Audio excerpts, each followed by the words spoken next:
So hello guys, welcome to our channel మనబడి ముచ్చట్లు. ఇవాళ టాపిక్ వచ్చేసి TS EAMCET 2024 first phase seat allotment అయితే అయిపోయింది. రౌండ్ 1లో 70,307 సీట్స్ అయితే ఫిల్ అయిపోయినాయి. ఇంకా మనకి రిమైనింగ్ 98,296 సీట్స్ అయితే రిమైనింగ్ ఉన్నాయి. అయితే first phase seat allotment students they show some interest to second phase web options. Why? ఎందుకంటే వాళ్ళకి వచ్చిన కాలేజ్ కొంచెం టాప్ 10లో ఉండొచ్చు, బట్ దే నీడ్ టాప్ 5 అనుకుంటే వాళ్ళు మళ్ళీ సెకండ్ ఫేజ్లో పెట్టడానికి వెళ్తారు. సో ఒక 15% స్టూడెంట్స్ వెళ్తారు, సెకండ్ ఫేజ్కి అయితే వెళ్తారు.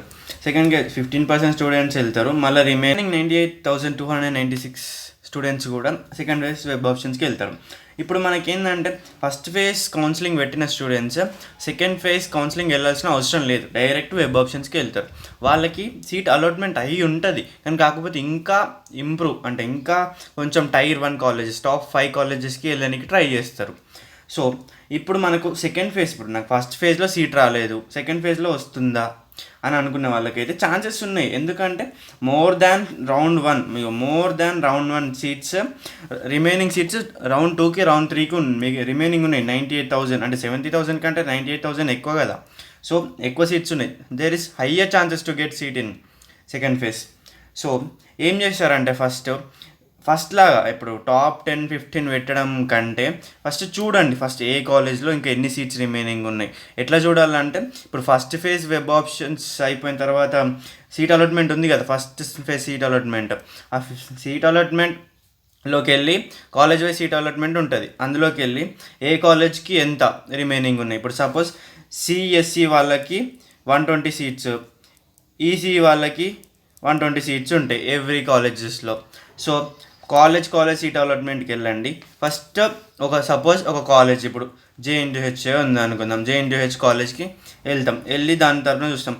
ఒక 120 సీట్స్లో మనకి ఒక 100 సీట్సే ఫిల్ అయి ఉన్నాయి. అంటే ఇంకెంత రిమైనింగ్ ఉంది? ఇంకా 20 సీట్స్ ఉన్నాయి.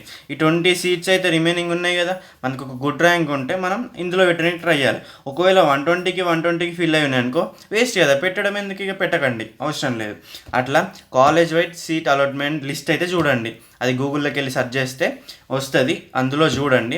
రిమైనింగ్ అయితే ఎందులో ఉన్నాయో, అంటే సీట్స్ అయితే ఎందులో ఉన్నాయో ఆ కాలేజెస్ పెట్టడానికి ట్రై చేయండి. టైర్ 1 ఆల్మోస్ట్ కంప్లీట్ అయి ఉంటుంది, బట్ సమ్ సీట్స్ అయితే రిమైనింగ్ ఉంటుంది. ఒక 5, 6, 10 అట్లా ఒక 20 వరకు అయితే రిమైనింగ్ ఉంటాయి. ఒకసారి అయితే అలాట్మెంట్లోకి వెళ్ళి చూడండి. ఒకవేళ అలాట్మెంట్ మీకు గూగుల్లో దొరుకుతుంది అంటే నేను కింద డిస్క్రిప్షన్లో లింక్ అయితే ఇస్తాను, వెళ్ళి చూడండి. అట్లా చూసి పెట్టుకుంటే దెర్ ఇస్ హయ్యర్ ఛాన్సెస్. ఇప్పుడు ఫస్ట్ ఫేజ్లో మనకు రాలే, సెకండ్ ఫేజ్లో వచ్చేనికి కొంచెం ఇంక ఎక్కువ ఛాన్సెస్ ఉంటాయి. ఇప్పుడు ఒక 20% ఛాన్సెస్ ఉన్నాయి. అప్పుడు నాకు ఒక 1 lakh ర్యాంక్ ఉంది, టాప్ 20లో వచ్చే ఛాన్సెస్ ఎంత ఉంటుంది? ఒక 10% ఉందని అనుకుందాం. ఇప్పుడు ఆ 10% కొంచెం డబల్ అయిపోతుంది, అంటే ఇప్పుడు 10కి 20% అయిపోతుంది. ఇప్పుడు అట్లా ఎక్కువ ఛాన్సెస్ ఉంటాయి, పెట్టడానికైతే ట్రై చేయండి, ఖచ్చితంగా వెళ్ళండి. ఒకవేళ మీకు టైర్ 2, టైర్ 3 కాలేజ్లో సీట్ వచ్చిందనుకో, మళ్ళీ సెకండ్ ఫేజ్కి ఎట్లయినా కౌన్సిలింగ్ వెళ్ళాలని అవసరం లేదు కదా. సో పెట్టేసేయండి, వెబ్ ఆప్షన్స్ పెట్టండి. ఒకవేళ ఇంకా హయ్యర్ కాలేజ్ వస్తే ఇంకా హ్యాపీయే కదా. సో ఇంతటికి ఇదే video. Thanks for watching this video. Like చేయండి, సబ్స్క్రైబ్ చేయండి, మీ ఫ్రెండ్స్కి షేర్ చేయండి.